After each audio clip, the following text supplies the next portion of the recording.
On behalf of Dr. Lawrence B. Alexander, Chancellor of the University of Arkansas at Pine Bluff, good morning.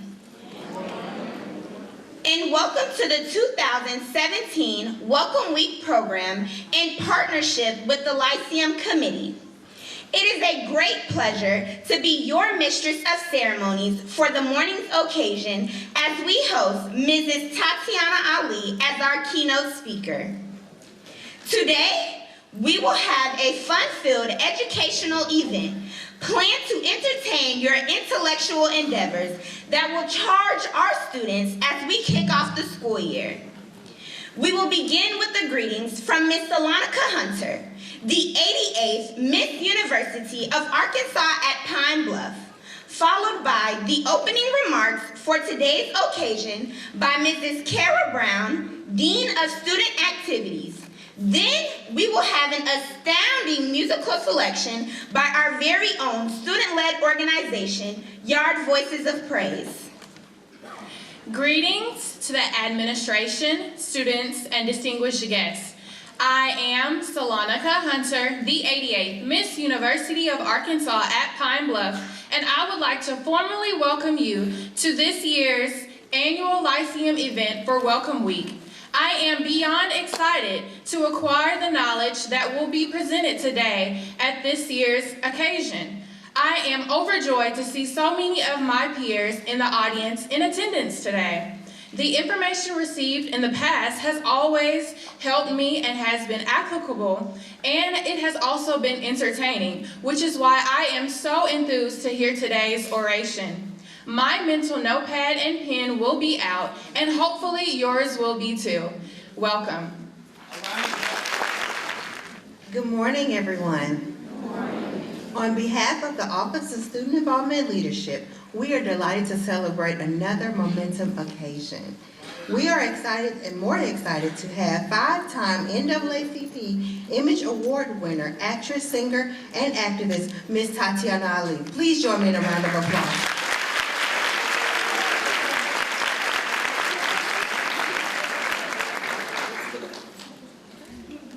Ms. Ali undoubtedly will bring down the house, give us some words of encouragement, and keep us refreshed throughout the year. Last year, we were able to host hip-hop and R&B artist, Mr. David Banner, as our Welcome Week keynote speaker. Mr. Banner charged us with a task and inspired us, as well as our students, to stay focused and strong throughout the year.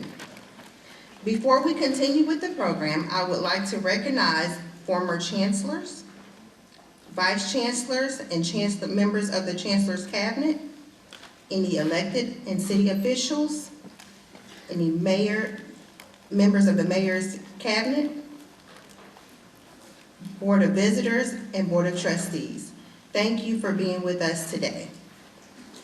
In our continuing efforts of hosting our lecture speaker events, we hope that you continue to support our activities and events listed. Please do not hesitate to contact our office at any time to be a part of the project. Thank you. Enjoy today's program.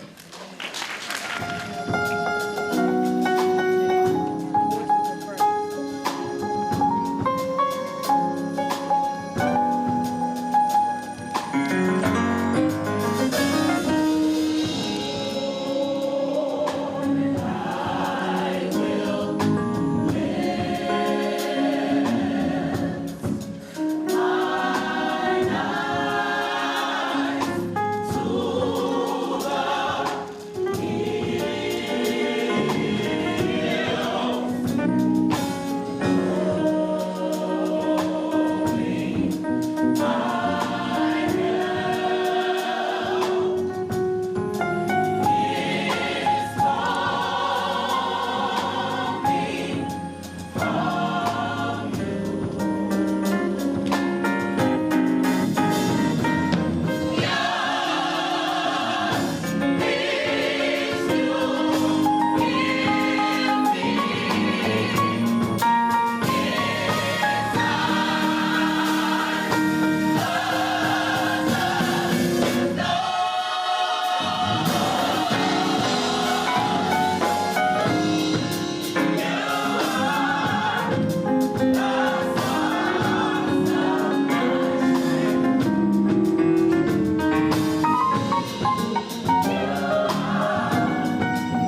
introduction of the speaker by our very own Student Government Association President, Mr. DeMarco Jackson.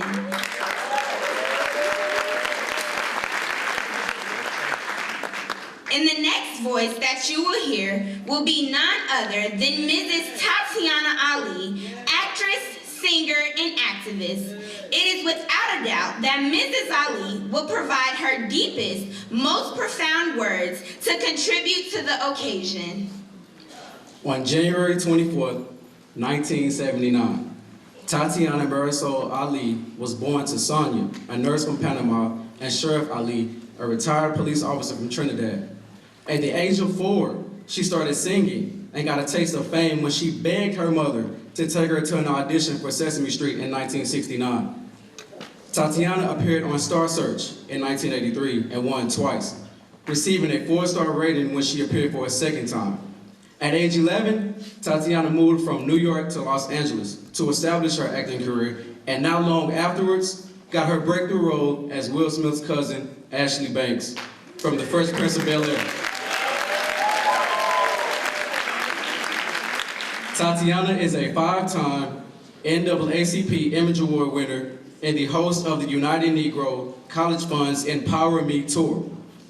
This has allowed her to travel the country, inspiring students to take control of their academic, personal, and professional destinies. Tatyana's jubilant personality can light up a room, as she offers advice for maintaining pride and self-esteem when your road can become a little tough. With behind-the-scenes stories of this Harvard graduate, importance of identifying and holding on to your core values, she illustrates to define your own version of success. Ladies and gentlemen, Mrs. Tatyana Ali.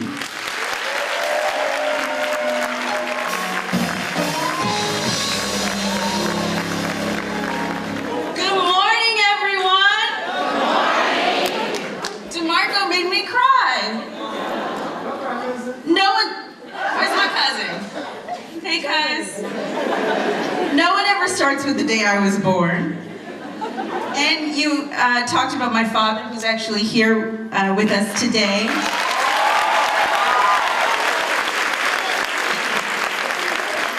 I want you guys to remember where you are.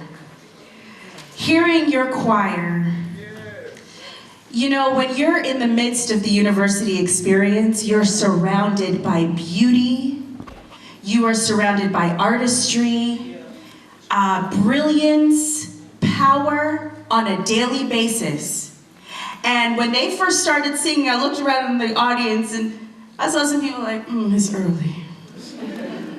Don't squander those opportunities. To absorb the greatness that's around you and to maybe have some of it rub off. You guys filled my heart. Thank you so much.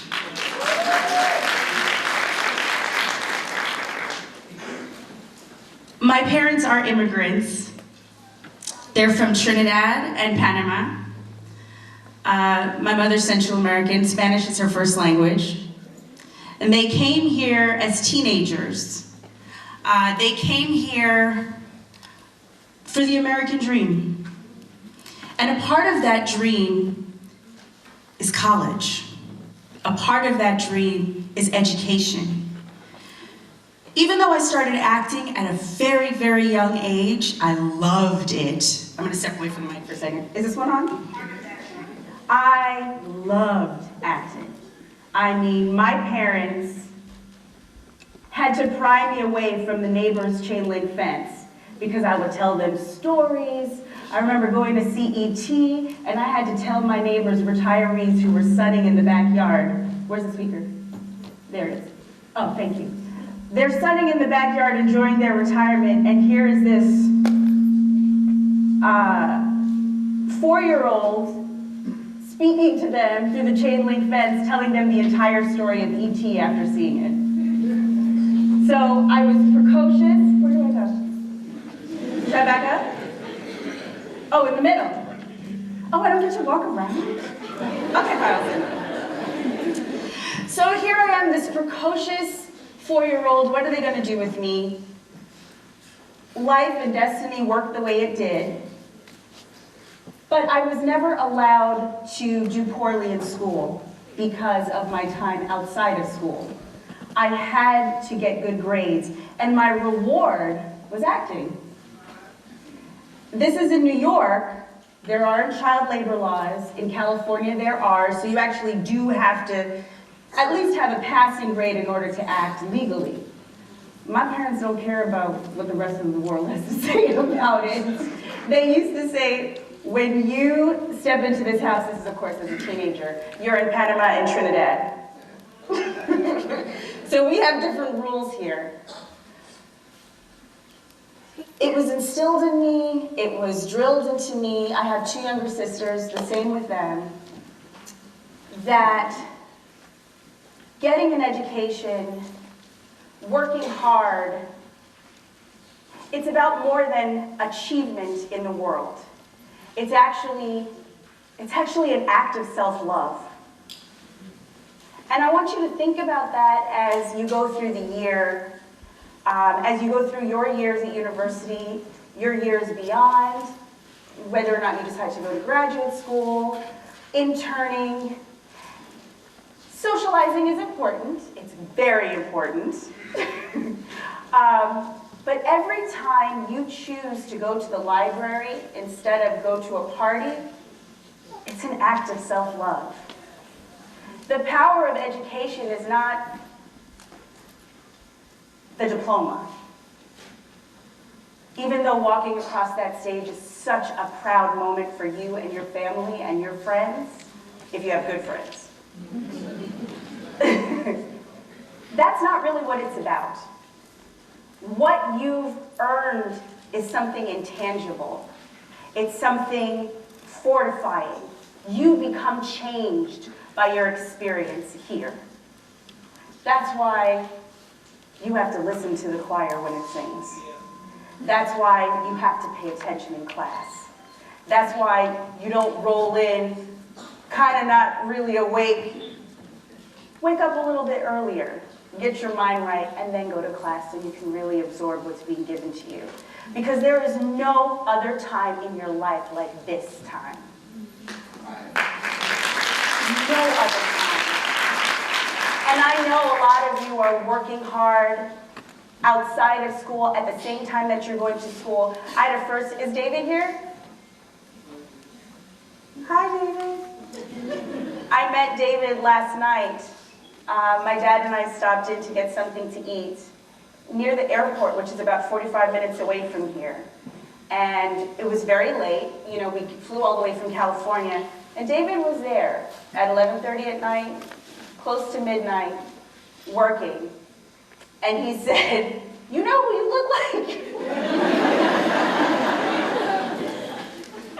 "You know who Tatyana Ali is? She's actually coming to my school in the morning. You look just like her." And I don't think he was trying to be funny. I think he was being real. I'm like, the airport's right down the street. It's me. Thank you for our dinner. So I know you guys are working hard outside of school as well. But savor this time and absorb it all. Once you graduate, you really have to search for beauty. You don't just walk down the street and it appears to you, unless you've trained yourself to see it on a daily basis.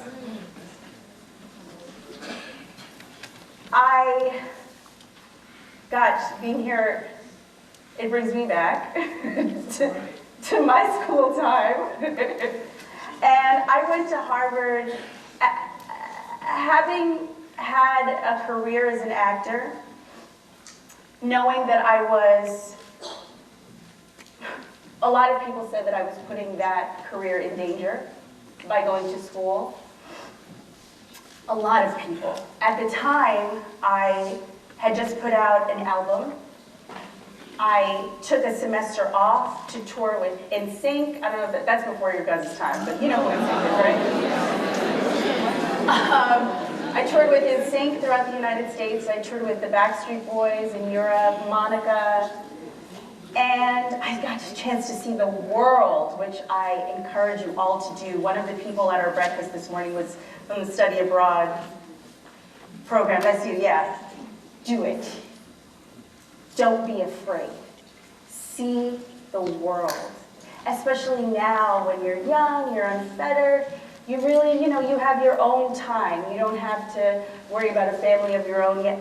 See the world. It is so big and so beautiful, and there's so many different points of view and perspectives out there. I had all of that happening, and I was accepted to Harvard. The reason I got into that school was not because of Fresh Prince, it's because I had it in my mind as a little kid that that's what I was going to do. I wanted to go to school, and I wanted to go to an Ivy League.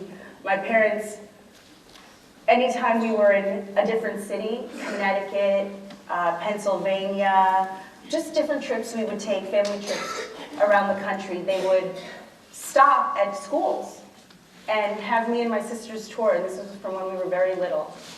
So our textbook covers in public school weren't necessarily Lisa Frank. They would actually buy us the textbook covers that had school names on them.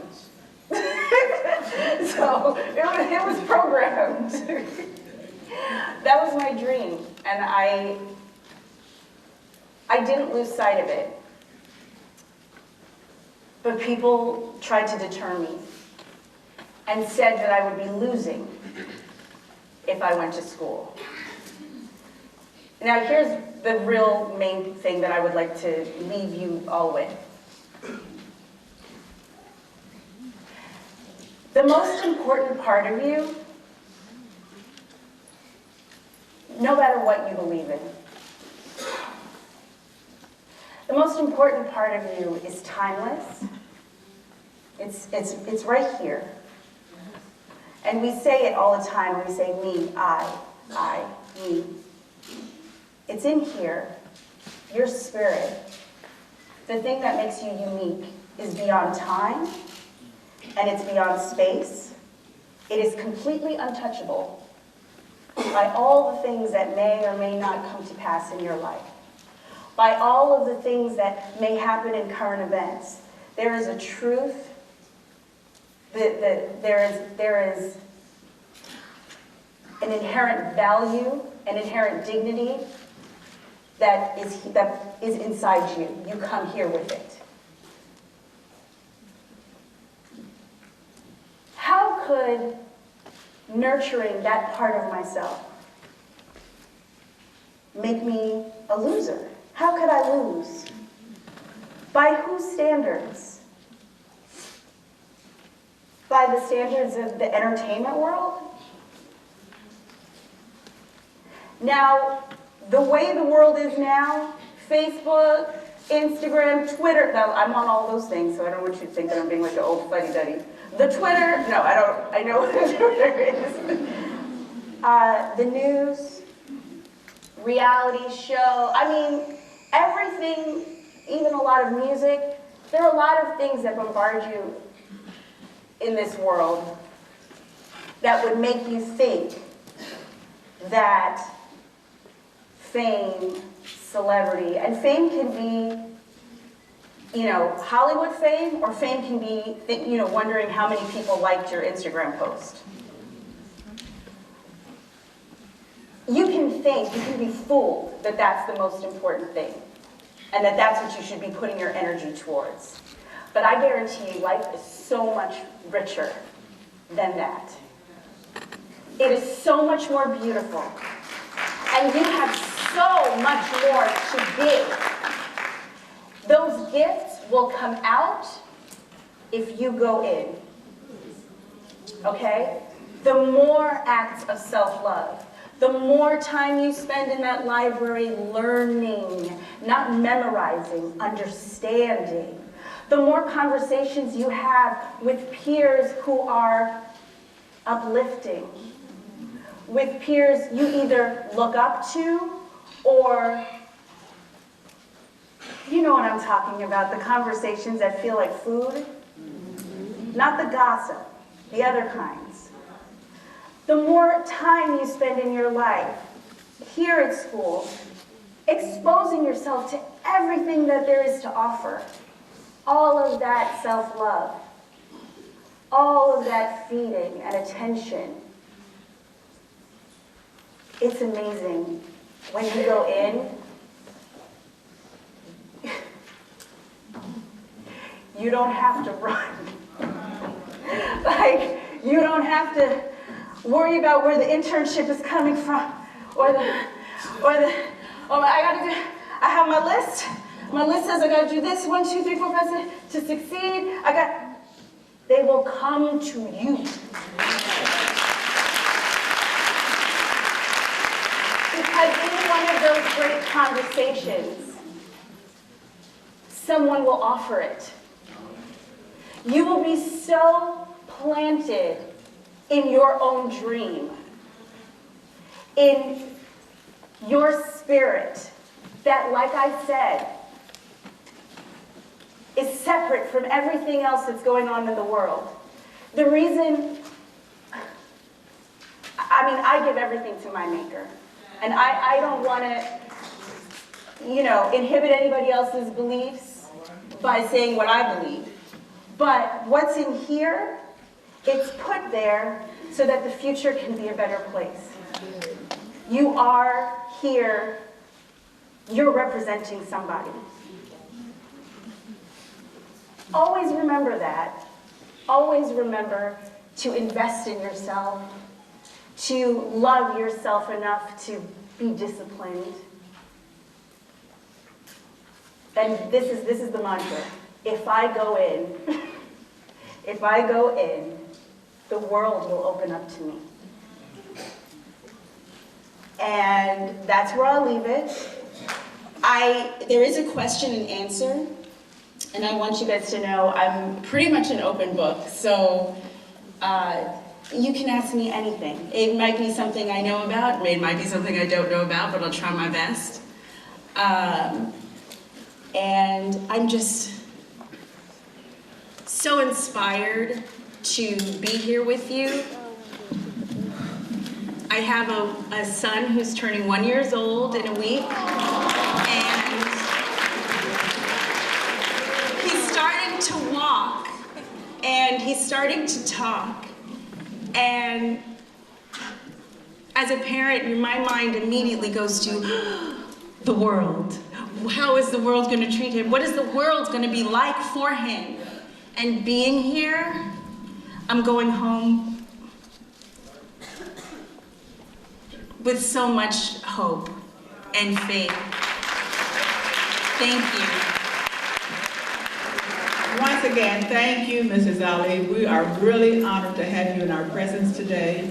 Thank you for your inspirational message, and thank you for agreeing to respond to some questions from some of our students.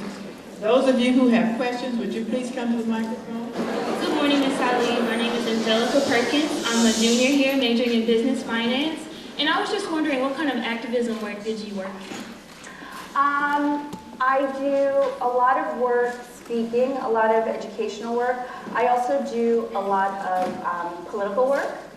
I studied political science at Harvard, and I did quite a bit of African American studies work. I believe in everyone using their right to vote. And so during different campaigns and elections, I've been like a clipboard person. And I volunteer, I go into wherever people are, and wherever wrong information is being disseminated about their rights to vote.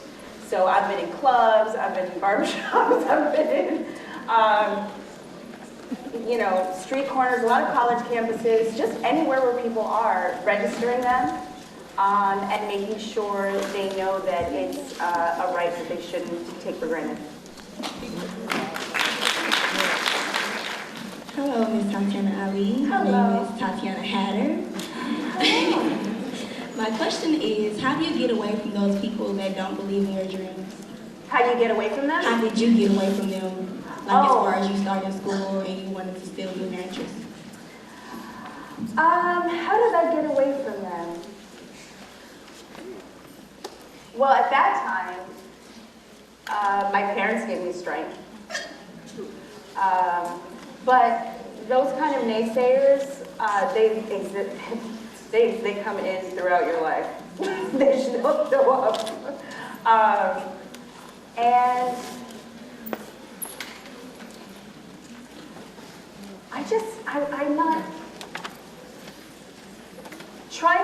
I try not to be convinced by the power that other people say they have. And I try to believe in my own. And the easiest way to do that is to have, they're called, like you can call them, I've seen Reddit called your pack of people, or your mirrors, people around you, your support system that can hold a mirror up to you and tell you the truth and remind you of the truth. Remind you that that thing that somebody's saying that you can't do or shouldn't do is not true. Thank you. How you doing, Miss Ali? My name is Matthew Fields. I'm a junior art major. My question is simply, if you pulled out your phone and pressed shuffle on your playlist, what kind of music would come up? More precisely, what music gets you inspired, like keeps you zen, keeps you happy?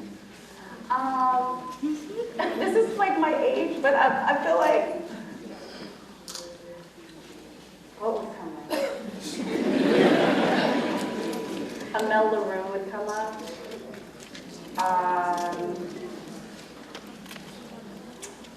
Who did you have playing last night on the speaker, on the thing? Who were you playing? You give a butterfly. Huh? Poetry. It's poetry. Marcia Ambrosius would come up. Who else? Yeah, I like R&B. I like music. The words have to be right for me. Thank you.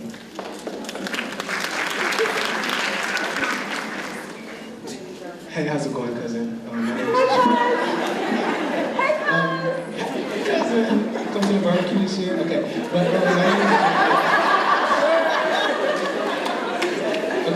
my name is JaNarian Rivers. I am a senior here at the university, and my first question is, can I have an internship? An internship? You know, I wish I had one to give. My sister and I started a production company years back, and well, my sister now has moved on. She works at Disney. So you need somebody to take over? Well.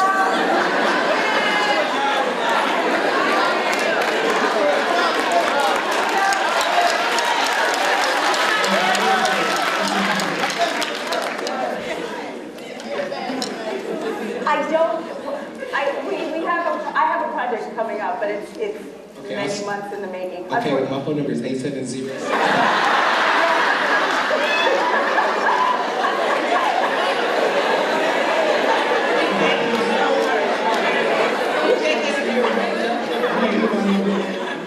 It's me and my computer right now. It would be very boring. Family.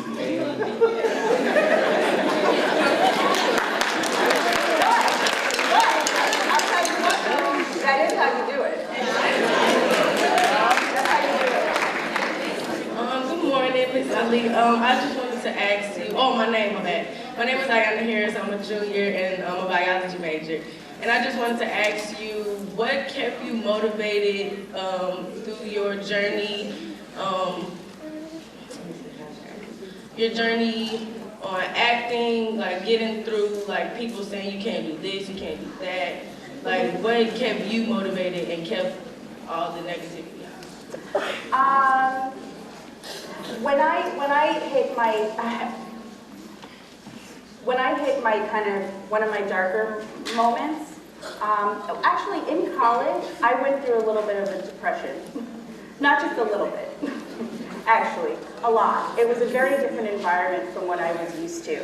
And I remember telling one of my advisors that I felt like I was treading water. And I did. I did. When I stopped treading water was, or when I felt like I had enough of myself out of water to breathe, was when I was going to church. Because that's how I grew up, and it kind of brought me back to myself. And it gave me an anchor. After graduating school, I hit a dark period in my career where I almost thought, like, oh my God, they were right, I made a mistake. It was really difficult for me to get work. That transition from a child actor to a grown-up person acting is very difficult anyway. And I thought they were right for a second. So that was, well, once again, I had stepped away from my career life. I came back to it. And that's when my sister and I started our production company. And this was at a time when in television, there were very few, there were like none of us on TV. This is early 2000s. It wasn't the Blackish and whether, this is a new wave, which is wonderful. But there was so little work and so few projects that we decided to produce. We took the initiative on our own. We stepped out on faith, made our business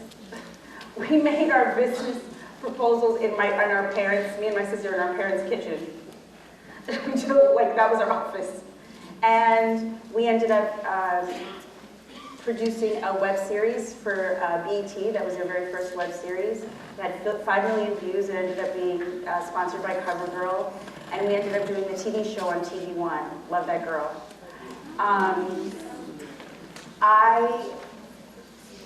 Now, in my prayer life and my search for a right way to pray, because it's evolved. When I was younger, I used to pray like how you make a list for Santa Claus. You know, I want this, and I want this, and I want this, and I want this, and please give me this, and please give me this. I've now begun to meditate. I've been a meditator for close to 4 years. And now I don't ask for things the same way. What I ask for is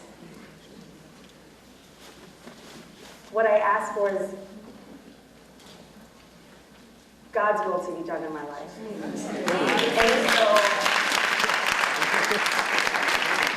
when I spoke to you guys earlier about going in, looking inward, for me, I achieve that through meditation.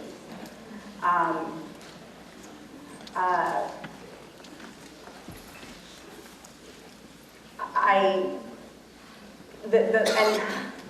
all the struggle,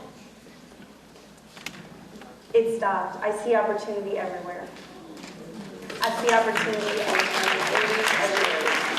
So that's always been, if I ever have a dark time, it's because I'm forgetting what I'm really supposed to do. Thank you so much. My name is Malachi McDonald. I'm from Jaguar Junior High.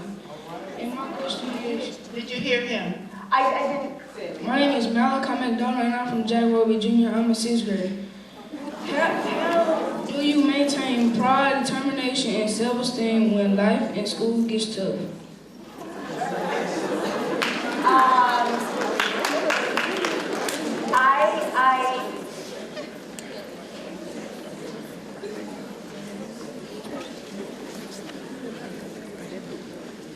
You pray. I do. I also remember that. You know, I told you my son is a year old, or almost a year old. So sometimes, you know, it's really hard to get a baby to eat, especially now he wants to hold his spoon himself and he wants to play with the food, and I'm just like, get the food in your stomach. So we sometimes, on YouTube, there are little Sesame Street clips that he loves. There's certain songs he loves about his numbers and letters. And the other day I came across a Janelle Monáe song with Sesame Street. It's called The Power of Yet. And I just love the fact that he was listening to this song at such a young age, because what the song is about, and it's true, and I talked about this earlier at breakfast, you keep trying. You don't give up. Every morning that you wake up, every step that you take is a new opportunity for you to try again. And even if you're afraid, even if you failed 100 times, that just means that you haven't figured it out yet. You keep trying.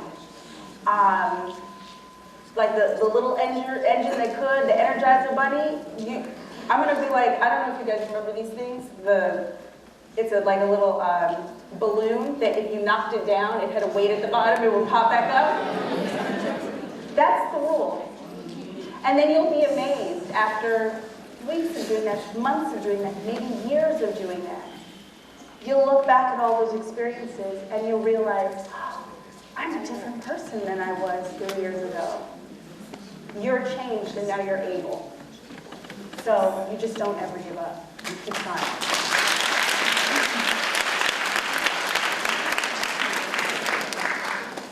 Hello. How you go?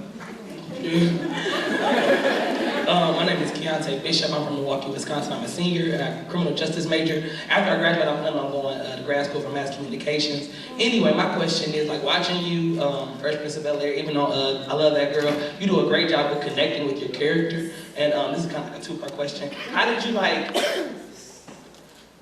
do that? Like, how did you become Ashley Banks? Like, was it, like, able to relate to your real life, or did you have to, like, meditate on it, think about it, because you were at a young age and then like grew up on the show, so how was that? And then I just want you to remember the prayer you did at the table. Hello God, my name is Banks.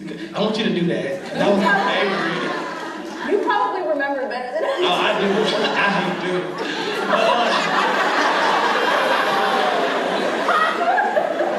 The first question, like, how do you like get your mindset ready for a new role or a new character? Like, what do you do? Well, it's changed over the years, and that's something to keep in mind too as you guys move forward in your careers. I'm always furthering my education as an actor, as a performer. I'm always learning from the people that I'm working with. Sometimes I'm learning what not to do. The good times are when I'm learning what to do. But I'm a constant work in progress as an actor, and in any field that you're in, you want to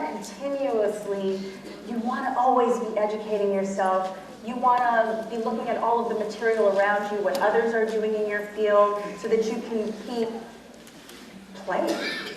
And you know, for me, it always helps. I always want to do more than I did before. Like, I want to play, the funnest fields to play on are where, like, the people who really know what they're doing are playing. And you have to be good in order to play with them. So as a young person, Ashley, my mom always said, become the character. If you have to write, like, I am Ashley Banks, I am Ashley Banks, I am Ashley Banks a million times, I would do that. To do that, and I did. I looked at her, let me start again. This is how I learned this is how James Avery played my father on Fresh Prince of Bel-Air. He's passed. James Avery was the most incredible actor, activist. He knew that as an artist, his job was not just to play somebody's dad. Everything that Uncle Phil meant to people, James Avery put into Uncle Phil, because he knew that was the real job. He knew that you're always ministering to someone. So in our note sessions, which in television and sitcom world, usually it's the writers and producers giving the actors notes, we would actually also give the writers and producers notes on a black family. Because when the show first started, there weren't a tremendous amount of black writers on the show. That only happened later when the show was successful, there was a little bit more power. You know, Will had a little more power, and he could say who he wanted to have writing for the show. So we gave them a lot of our opinions on what the relationships were like. Because it's a TV show and because I was so young, she evolved over time with me. I think the writers saw me with my school books out all the time, and so that became part of like Ashley's story.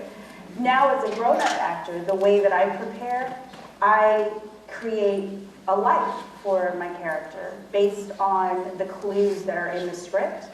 And I journal. I create I try to create a world of memories, secrets, ambitions, relationships, feelings, so that anything that happens on the set, whether it's scripted or not scripted, people are just ad-libbing.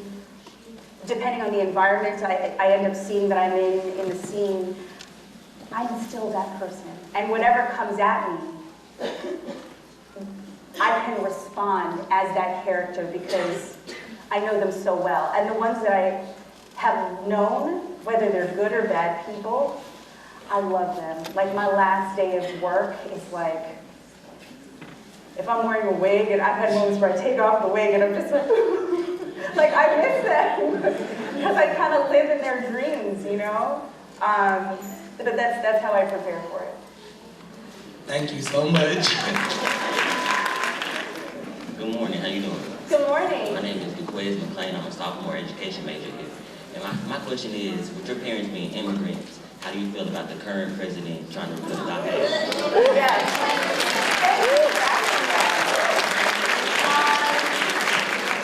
I'm horrified, and I listen to a lot of the pundits talk about DACA in a way that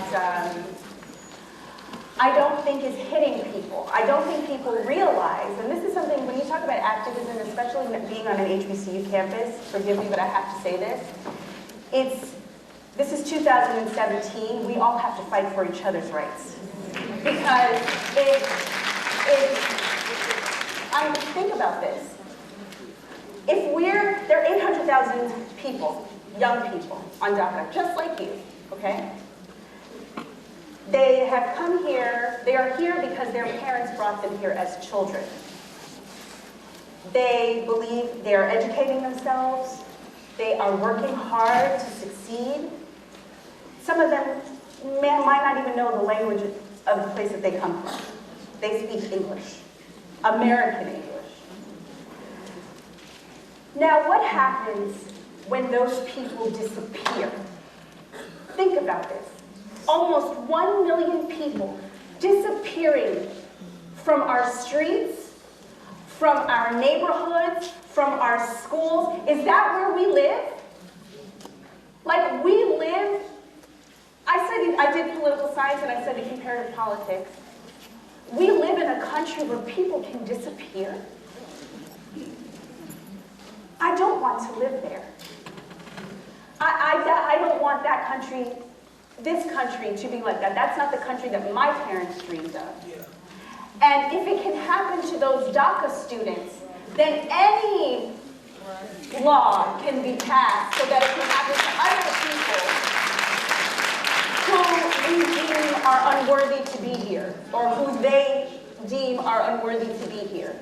So it is, that's why I feel like in 2017, it's time for these different groups, these different activist groups to share, to intersect, to aid one another. If you're a Black Lives Matter supporter, then DACA lives should matter too. And so while you're posting, keep abreast of what's happening to your brothers and sisters. It's appalling. It's appalling, and it's heartbreaking, it's scary, and we have to, the time for activism is now. Because there's a level, when I spoke about what's inside, it's the thing that's untouchable, I'm also talking about the values that we see in our highest offices. The values being presented by our president and his family, that if you have money and you have wealth, and if you can make scapegoats out of whole cultures of people, these values, there's something inside each one of us that shines brighter than that. And that can't be the truth. So we have to go inward.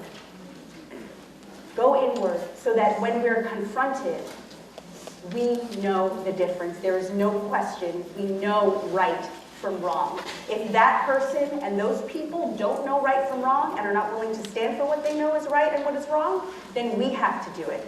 Because the thing that my parents did come here and tell and teach us is that this is my country. This is our country. It's here for all of us. And we all benefit from the rights and the freedoms that we have. And with that, with those rights comes a responsibility to maintain them.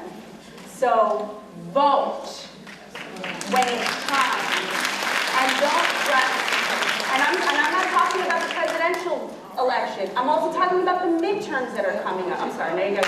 The midterms that are coming up are even more important. We want our bodies of government to work, then we need a legislative branch that is willing to fight. Yeah. And that means that you guys have to show up for the midterms, and you're young people, so people listen to you. You are the movement that everybody's going to be reporting on. Don't just vote, get other people to vote. Because if you know, then you have a responsibility to let everybody else know.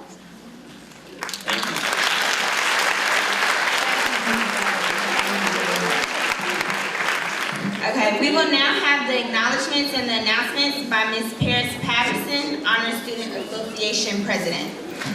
We would like to take the time to recognize and thank our key leaders and guests for participating in today's occasion. Please hold your applause to the end.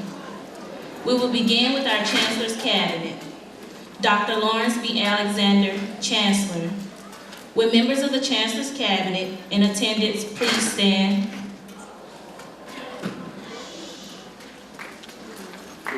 Next, we would like to recognize our program participants. Ms. Antonia Bannister, today's Mistress of Ceremonies. Mr. DeMarco Jackson, Student Government Association President. Members of Your Voices of Praise, one of our musical student organizations on campus. Ms. Paris Patterson, myself, Honor Student Association President, and Ms. Salonica Hunter, the 88th Miss University of Arkansas at Pine Bluff. We will also like to recognize our student leaders. Mr. DeMarco Jackson, Student Government Association President, his executive cabinet, and class officers. Will you please stand?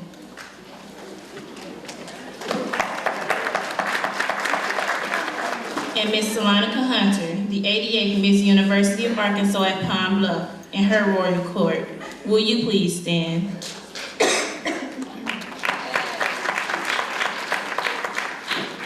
Also, we would like to recognize our past chancellors, retired faculty, and staff members. Thank you for supporting this university occasion. To the Welcome Week Lyceum Committee, Dean Cara Brown, Ms. Antonia Bannister, Ms. Monique Banford, Dr. Carolyn Blakely, Ms. Tisha Arnold, Mr. Courtney Jackson, Dr. Esther Robinson, Ms. Jaleesa Brown, Mr. Kevin Sanders, Ms. Kimberly Boyd, Dr. Christy Flowers, Ms. Leah Jackson, Mrs. Deidre DeVos, Ms. Sheena Meadows, Ms. Shanice McGee, Ms. Vicki Newton, Mr. William Smith, and Ms. Bobby Brown. Please stand to be recognized at this time for your hard work and dedication to this program.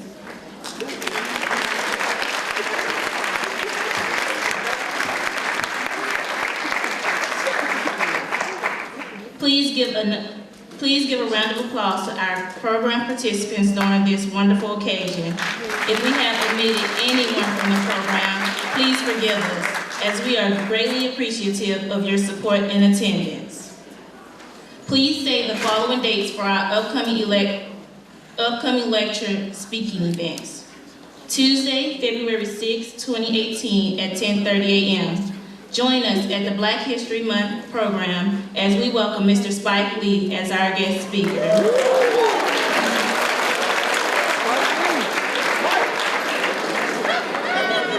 Tuesday, March 6, 2018 at 10:30 a.m. We will be celebrating Women's History Month with guest speaker Judge Faith Jenkins. For more information about upcoming events, please visit www.uapb.edu for more information. Thank you. Mrs. Ali, we just want to thank you again for speaking with us on this morning. I'm sure we all had something to take away from everything that you said to us. And on behalf of the Chancellor and his cabinet, we just want to present you with a small token of appreciation.